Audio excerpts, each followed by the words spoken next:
السلام عليكم ورحمة الله وبركاته.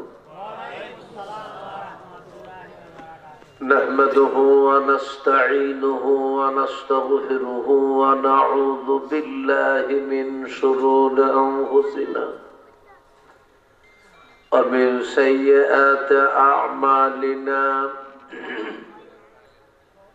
من يهد الله فلا مضل له ومن يضلل فلا هادي له، ونشهد أن لا إله إلا الله وحده لا شريك له، ونشهد أن سيدنا وحبيبنا ومولانا محمدا عبده ورسوله الذي أرسله بالحق بشيرا ونذيرا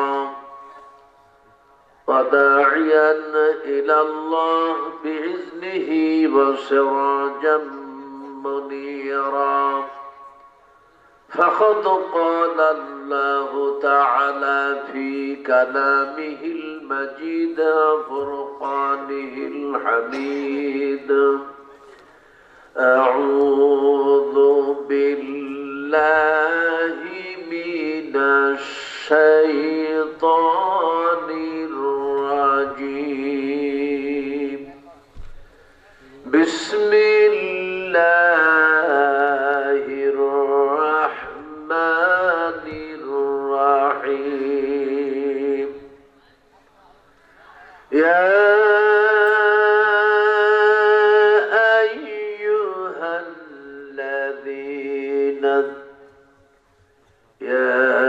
أيها الذين آمنوا اتقوا الله وكونوا مع الصادقين. إن الله وملائكته يصلون على النبي. يا أيها الذين آمنوا صلوا عليه وسلموا تسليما. اللهم صل على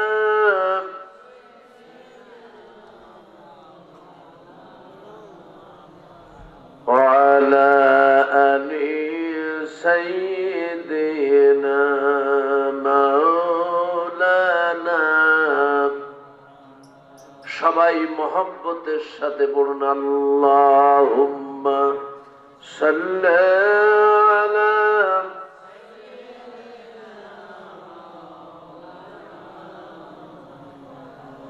وعلى آل سيدنا مولانا। সবাই পড়ুন বালাগাল উলা بكماله كشف الدجى بجماله حسنت جميع خصاله صلوا عليه هنا فلت بلبل كترنم هنا سند حرم کلیوں کا تبسم بھی نہ ہو بلغ العلا بکماله کشف الدجى بجماله حسنت جميع خصاله সাল্লু আলাইহি। যেহেতু লোক সংখ্যা খুবই বেশি, কি বলেন, আলোচনা করার এবং শোনার মতো সুন্দর পরিবেশ, সেই হিসাবে ছোট্ট একটা আয়াত তেলাওয়াত করেছি। এই আয়াতের আলোকে অল্প কিছু সময় কথা রাখবো বলে ইচ্ছা পোষণ করছি। ওমা তৌফিকি ইল্লা বিল্লাহ। আপনাদের শোনার মতো ধৈর্য আছে তো? আছে মাশাআল্লাহ। তবে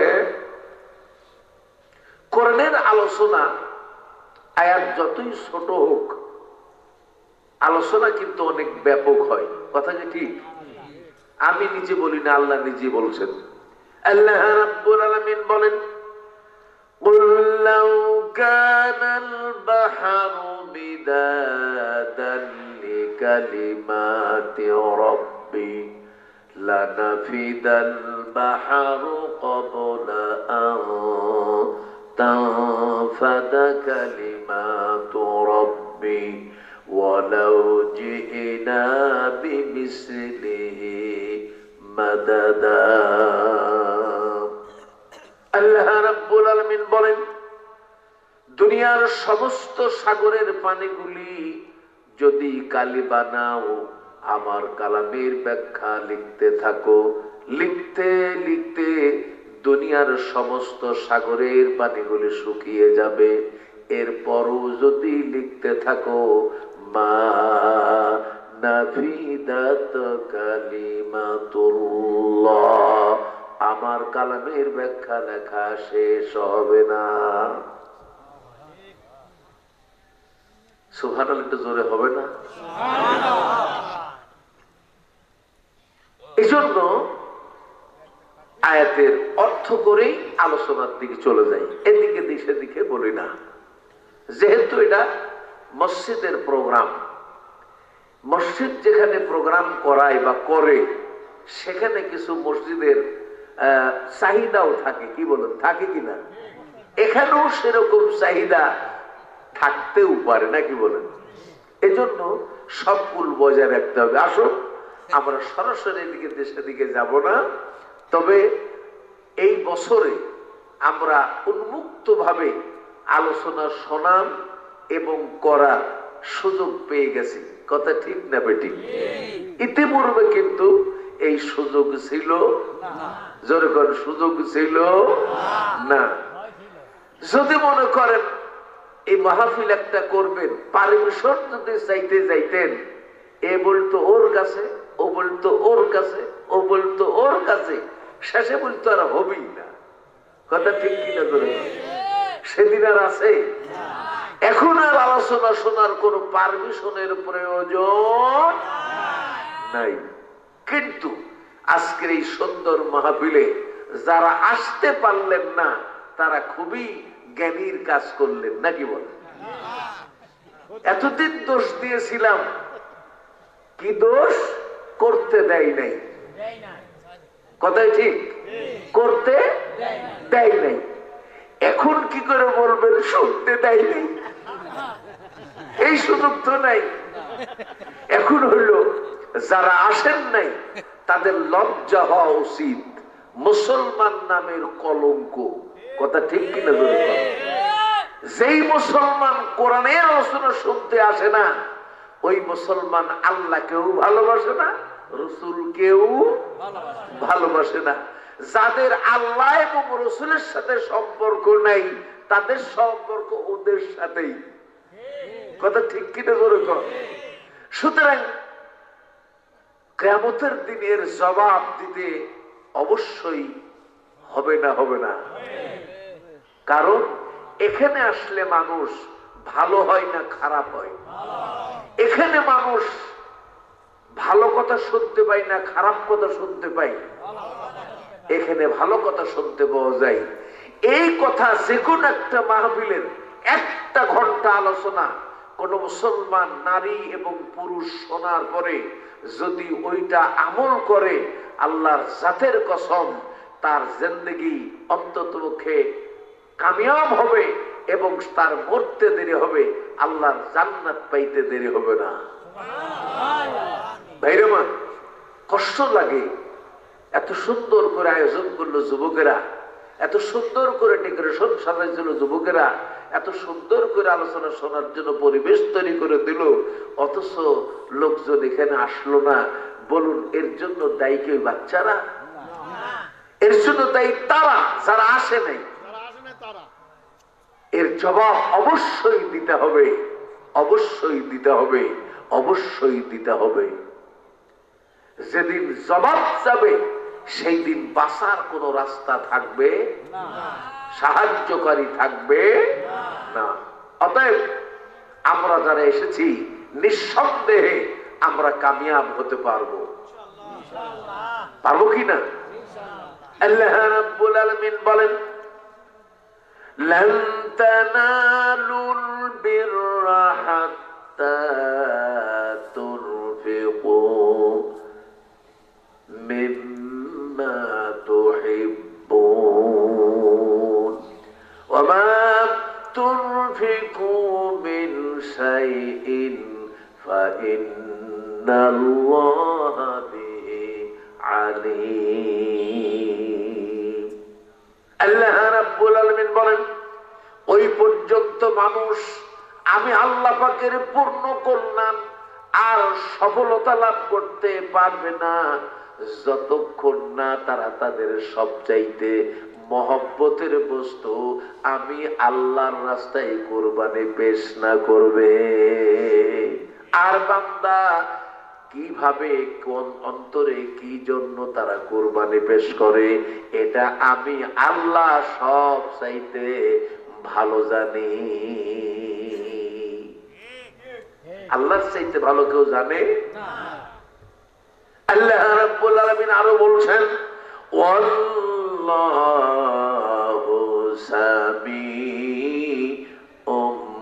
বাসীর। আল্লাহ বলছেন, বান্দা তুমি কি করো, কি খাও, কোথায় যাও, আমি আল্লাহ সব দেখি এবং সব শুনতে পাই। আমার চোখকে ফাঁকি দেওয়ার ক্ষমতা যেরকম আছে কারো ভাইরা মা। এই জন্য এই কথাগুলো বললাম এই কারণেই, বান্দা সব খবর আল্লাহর কাছে আছে।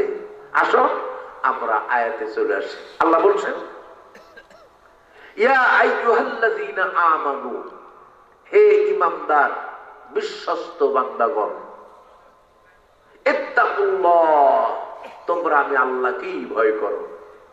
যেরকম কাকে ভয় করতে হবে? আল্লাহকে। ওয়াকুনু মা'আস সাদিকিন, আর সত্যবাদীদের সঙ্গী হও। এখানে আল্লাহ প্রথম কথা বলছে মুমিনদেরকে। মুমিন কারা? যারা আল্লাহর উপর ঈমান এনেছে। যেরকম কার উপর ঈমান এনেছে? শুধু একজনের উপর ঈমান আনলেই হবে না। আল্লাহ পাক বলেন, আমানতু বিল্লাহি, আমানতু বিল্লাহি ওয়া মালাইকাতিহি ওয়া কুতুবিহি ওয়া রাসূলিহি ওয়াল ইয়াউমিল আখির ওয়াল কদরি খাইরিহি ওয়া শাররিহি মিনাল্লাহি তাআলা ওয়াল বা'সি বা'দাল মাউত। কয়টা বিষয়? যেরকম কয়টা? সাতটা বিষয়। এই সাতটা বিষয়কে যারা বিশ্বাস করে, দেখে না না দেখে, যেরকম দেখে না না দেখে, যালিকাল কিতাবু লা রাইবা ফিহি হুদাল লিল মুত্তাকিন। ভুলে গেল কি বলছে? কি না, আল্লাহ বলছেন বিল গায়ব। অত কথার দরকার নেই। বিল গায়ব, না দেখে বিশ্বাস করতে হবে। যখন কি দেখে, যখন কি দেখে, না দেখে বিশ্বাস করতে হবে। যারা বিল গায়ব, যারা না দেখে বিশ্বাস করবে। আমরা নবী দেখেছি? আল্লাহ দেখেছি? কি বলেন? হায়াত দেখেছি? মৃত্যু দেখেছি? হায়াত আছে, মৃত্যু আছে, কবে হবে কেউ জানে না। কতটুকু সময় বাঁচবো কার গ্যারান্টি নাই। ভাইরে বল, এই 7টা বিষয়ের প্রতি যারা ঈমান এনেছে আল্লাহ পাক তাদের কি বলা হয়েছে? কি আমানু। তারা কি? তারা হলো মুমিন। তারা কি ভাই? তারা হলো মুমিন বা ঈমানদার। ঈমান বা মুমিন, এই ঈমানদার বা মুমিনদেরকে আল্লাহ পাক বলছে ভয় করতে হবে কাকে? ইত্তাকুল্লাহ, আল্লাহকে ভয় করো। আমরা আল্লাহকে বাদ দিয়ে যদি অন্য কাউকে ভয় করি, ঈমান থাকবে? যেরকম থাকবে। 15.5 বছরে আমাদের ঈমান যে কয়জনের আছে আল্লাহই ভালো জানে। কথা ঠিক কি না? কি বল ভাই, ভুল বললাম নাকি? আমরা 15.5 বছর ধরে সব সময় আতঙ্কে থাকতাম, ভয়ে থাকতাম, কখন কোন কথা দ্বারা মামলা পড়া হইল, কখন জেলের ডাক দিল, কখন ধরতে আসছে, বাড়িতে থাকবো না বাইরে থাকবো, এরম আতঙ্ক ছিল না? ছিল না? এটা যেরকম ছিল কিনা ভাইরে আমার? বিশেষ করে আলিমুল আমার বিপদ বেশি ছিল। দুনিয়ার মধ্যে আমরা সাধারণত মনে করি আলিম ওলামা এরা ভালো মানুষ, নাকি বলুন ভাই? কি বলুন, ভালো মানুষ না খারাপ মানুষ? আর ভালো মানুষ বলেই আপনারা তাদেরকে কোথায় জায়গা দেন?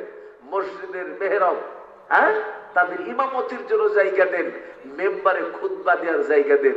অথচ এরা ছিল এই 15.5 বছরে সবচাইতে নিকৃষ্ট মানুষ।